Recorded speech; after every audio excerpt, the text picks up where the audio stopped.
Our own Mount Holyoke College alumna, Malathi Alwis, yay. Class of 1985, comes to us from Sri Lanka, where she is a feminist scholar, activist, and poet. I just want to thank Eva and the McCulloch Center very much for inviting me. After suffering many winters at Mount Holyoke and University of Chicago, I had sworn that I was never ever going to visit North America in the winter. And then Mount Holyoke, invites me, and I just couldn't say no. So here I am. I also want to thank Jenny Medina very much for help with all my travel logistics, and Karen and Kavita Kori for making me particularly welcome here. Okay, so I think Irvin has very usefully given a broad overview of reconciliation, and I also want to point out one of the key terms I also want to flag is acknowledgement. These two short quotes really frame my presentation. I wonder how many of you all have read Ernest Renan's work or heard of him? Okay, great, some of you. So I think a lot of the points he made in 1882 still are very true to our times. But what I want to point out here primarily is the point he's making that all nations, however benevolent they might seem, are founded on acts of violence. He's speaking particularly in terms of the context of France. I'm sure everybody's aware of the various forms of violence that went into the United States of America. And in a sense, I think anybody who is part of a nation is implicated in violence in one way or the other. So I want that to frame what I'm going to be saying today. I also want to kind of flag another term. I think Leslie used the term sectarianism. I prefer to use terms like nationalism. And competing nationalisms in a country, I think, are really crucial when you're thinking about reconciliation.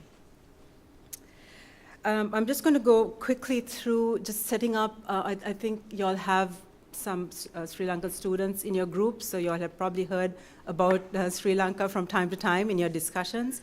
So, there's no way I can give you a background, but I just want to set the kind of the government stance right now, which is the past must be forgotten, which includes bulldozing of cemeteries. These cemeteries also are very complicated because a lot of them actually don't have bodies because they were suicide bombers, and so they are just really memorials, but they have become an important place for families to come and grieve because that's all they have of their loved one. And of course, as I said, no acknowledgement of grief, suffering, or wounding. At the beginning, the government said there were 0 casualties in the war, and now they have changed their positions slightly. So they all have also consequences which I can't go into right now. The look to the future means, of course, that prosperity will arise through economic development, which is kind of irony because one of the issues that led to the conflict was actually that there wasn't enough development in those regions. But right now, economic development seems like a little too late. I also want to what I call the mantra of the Minister of the Secretary to the Ministry of Defense, who parrots out these things that reconstruction, resettlement, rehabilitation, reintegration will bring about reconciliation. So that's the kind of framing we have in the country. Because of international pressure, we've had 2 commissions. But we've had a long history of different kinds of commissions, and I really feel commissions are a way to just shelve issues. And that's pretty much a joke in Sri Lanka, that if there's a problem, appoint a commission, and then we can move on. I also want to kind of complicate the issues within a country when you're talking about attempts at reconciliation, healing, just even struggles over memory. Because some of the terms I have set out here really leak into each other. And I'm just going to bring up one little example of a woman that I have worked quite closely with, Anandi Sasiharan, who actually has been traveling around. I think she's been to North America, and especially Canada.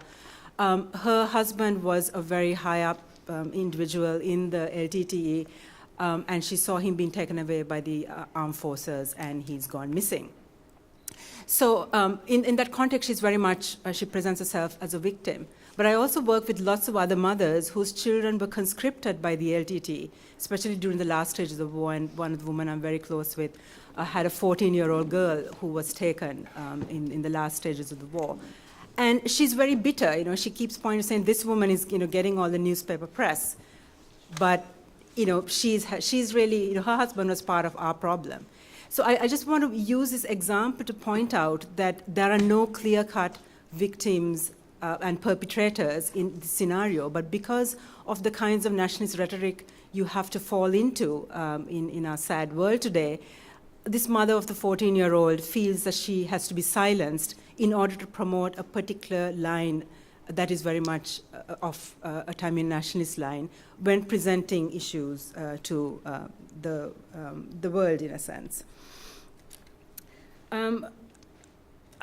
What I want to do today is, in a very short period I have, is to actually talk about a much more kind of localized responses in a context where lots of spaces for commemoration have been closed.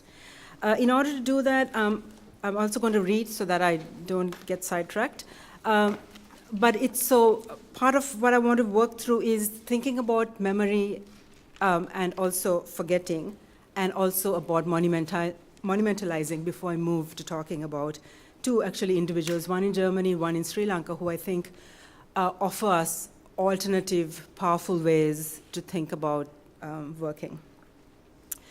So Sri Lanka has a long history of monumentalizing and memorializing. Both rural and urban islandscapes are scattered with Buddhist stupas and irrigation tanks built by pacifist as well as warmongering monarchs, rock stelae proclaiming conquests, cave inscriptions commemorating acts of beneficence, statues of colonial and nationalist rulers, roads and parks named after patriots and philanthropists, tsunami memorials, war memorials, and cemeteries. These are the kinds of cemeteries that were bulldozed. This is an LTT cemetery. Victory monuments and war trophies. This was a bulldozer that was used, adapted by the LTT as a tank, and there was a soldier who went forward and detonated himself in order to stop the tank from coming into an army camp. So he's a major hero. And these are all marked along the roadway to the northern province. Indeed, the 20th century, argues architectural historian Adrian Forty, has been particularly obsessed with memory in a way that no other ever was before. Colossal investment has been expended not only on monuments and memorials, but also museums, heritage parks, and archives. Nonetheless, observes Forty, forgetting has been the problem of the 20th century. It's an interesting conundrum. What Forty is alluding to here is articulated most eloquently by cultural theorist Andreas Huyssen, who notes that, and I quote, "Inevitably, every act of memory carries with it a dimension of betrayal, forgetting, and absence," end quote. The act of remembering is always in and of the present, with its referent, while its referent is of the past, and thus absent, notes Huyssen. Early philosophers such as Aristotle sought to stem what was perceived as Homo sapiens' natural propensity to forget, even as they struggled to remember, by arguing that material objects, whether natural or man-made, could act as analogues of human memory. That is to say, memories formed in the mind can be transferred onto solid objects, which then come to stand for memories, and by virtue of their durability, can prolong or preserve them indefinitely, beyond their purely mental existence. Much of our artifact making, and this would include the taking of a photograph, the building of a memorial, or even the saving of a file on a memory stick, have been dedicated to the creation of material substitutes for our ephemeral world of memory. However, Freud's arguments about our mental processes has succeeded in turning Aristotle's model of memory on its head. Freud insisted that in mental life, nothing that has once been formed can perish, that everything is somehow preserved and in suitable circumstances can once more be brought to light. What thus passed off forgetting was in reality, he noted, the repression of the ego, which obscured the impressions received by the mind from consciousness. In other words, memory loss wasn't natural or involuntary, as in the Aristotelian model, but rather an active force. Forgetting is often intentional and desired, stressed Freud. Indeed, the purpose of psychoanalysis, a method of treating psychological or emotional illness pioneered by Freud, was not to offer a memory cure, as is commonly perceived, but rather to provide the patient with an opportunity to let go of the repressed material of which they were otherwise the victim. As Freud once remarked, the aim of psychoanalysis was to give patients the freedom to decide one way or another, whether to recall or let go. Not only did Freud's theory invert the Aristotelian model, but it also called into question the relationship between memory and objects. According to Freud, material artifacts could no longer be considered analogues of memory because mental material was not subject to the same processes of decay as objects in the world of phenomena. It also means that we can no longer take it for granted that artifacts act as the agents of collective memory, nor can they be relied on to prolong memory. In light of such arguments, how do we understand the function of war monuments and memorials? The art historian Arthur Danto, writing about the Vietnam War Memorial in Washington, D.C., distinguished memorials from monuments on the principle that the former are about, and I quote, healing embrace of remembrance and reconciliation, whereas the latter are usually celebratory and triumphalist. However, such a rigid distinction seems too simplistic. As anthropologist Michael Rowlands reminds us, one of the features of nationalist war memorials, and I would add war cemeteries, has been their capacity to turn traumatic individual deaths into acts of national celebration and heroic assertions of collective value. In his landmark essay, Mourning and Melancholia, Freud describes mourning as an outpouring of grief aimed at keeping the loved object alive. Bereavement is the period in which the subject identifies with the absent person, idealizes the person now lost, and attempts to become him or her, but finally comes to realize the impossibility of this fusion. The successful completion of the mourning process enables memorialization. The dead remain dead through an active process of remembering to forget, through the creation of an appropriate memory, notes Rowlands. War memorials allow the fusion of the living with the dead and eventually a way out of melancholia through an act of transcendence. Such an act of transcendence involves an assertion of collective omnipotence and identification, and the banishing from memory acts of violence, humiliation, and suffering, which are too painful and grotesque to be remembered. The always already exclusionary nature of memorials and monuments has led some intellectuals to argue that nations and communities are best served without them. Hyson, for example, has observed that, and I quote, the more monuments there are, the more the past becomes invisible, and the easier it is to forget. He is primarily referring to post-war Germany's obsession with memorials and monuments, but such an argument could very well apply to post-war Sri Lanka as well. In Sri Lanka, as in Germany, monumentalizing and memorializing has been simultaneous with iconoclasm, the destruction of cemeteries, buildings, and monuments. This is what Forti describes as the most conventional way of hoping to achieve forgetting. But are its results always what is intended? Sometimes empty pedestals, far from erasing memory, could become memorable in a way that they had never been before, for they now call to mind what is absent, what has been deemed to be forgotten. This was a memorial built by the LTT when, in an earlier period, their cemetery was bulldozed. Of course, now even this does not exist. And the LTT did similarly when they took control of land, they erased all the memorials that the state had built. So, this has been a continuing cycle.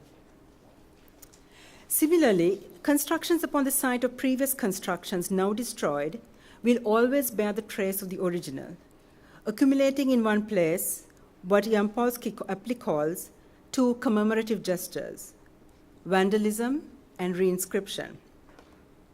This is currently what has happened to two bulldozed LTT cemeteries that have now been converted to Sri Lankan Army barracks and headquarters. Each time people pass the road to the headquarters, they recall the cemetery that is no more. Likewise, an imposing and iconic military monument that was built on a park that had been created to commemorate one of the first LTT martyrs, Sealand, in Kilinochchi, continues to be referred to as Sealand Park by the populace who live around there. Ironically, despite the valiant efforts of the Sri Lankan government, these blatant forms of iconoclasm, rather than shortening memory, may have actually prolonged it. Now, struggles with exclusion and iconoclasm, memory and forgetting, are also at the core of the anti-monument movement pioneered by the German artist Johann Goetz. Goetz has designed several anti-monuments which seek to address the complexities involved in commemorating the Holocaust. As the greatest atrocity of modern times, the reaction of many of its survivors has been to try to forget it. Yet to forget, other groups of survivors felt, was to risk repetition. Thus, the challenge was how to remember the atrocity without lessening its horror or sanitizing it by making it tolerable to remember. Goetz's monument against fascism, unveiled in Hamburg in 1986, consisted of a 12-meter-high square column sheathed in lead. Over the course of several years, this column was gradually lowered into the ground until only its top was visible. As this column was lowered, new portions of the lead surface was brought within reach of those who visited the column and were invited to write on it. Both pro-Nazi and anti-Nazi comments were written. Now the column has been interred below ground, and all that is visible is a square slab of lead. The square there. In Goetz's monument against racism in Saarbrücken, the underside of each cobblestone in the square in front of the palace was carved with the name of a Jewish cemetery, some destroyed by the Nazis, others still in existence. To the visitor, the cobblestones are indistinguishable from any other cobblestone part of that city. To recall this invisible monument requires a conscious act of remembering. The square has been renamed the Square of the Invisible Memorial. Thamotharam Pillai Shanathanan's most recent art project, The Incomplete Tombu, can also be read as a counter-monument of sorts. Working with 80 individuals, both Tamil and Muslim, displaced from the northern province and now living in Jaffna and Colombo, as well as in Toronto, London, and Chennai, he encouraged them to draw ground plans of what they perceived as their home, and thus to reimagine and reconfigure beloved spaces, events, colors, objects, people, plants, and pets. Each narration, an excerpt of which appears on the back of every ground plan, also inspired a drawing by Shanathanan, which is included in the book, along with an architect's rendering of the individual's drawing. This artwork thus creates a complex palimpsest which not only enables multiple readings, but calls attention to the residual nature of memory. In a context where both civilian and LTT memorials have been destroyed and military monuments abound, this book is the only memorial in which civilians who carried the burden of war have a voice, notes Shanathanan. Many of the narratives do not mention tragic incidents. Rather, they are funny, nostalgic, optimistic, simple, and ordinary. There's also a subtext of resistance. However, the overall feeling is of a sense of loss, notes Shanathanan.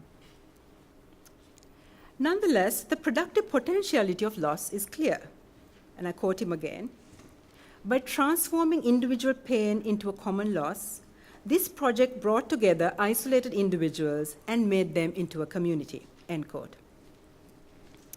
The fact that Shanathanan brings together Tamils and Muslims who share divergent histories of violence and suffering is particularly noteworthy and is in stark contrast to other kinds of nationalistic endeavors to configure a uniquely Tamilian gestalt.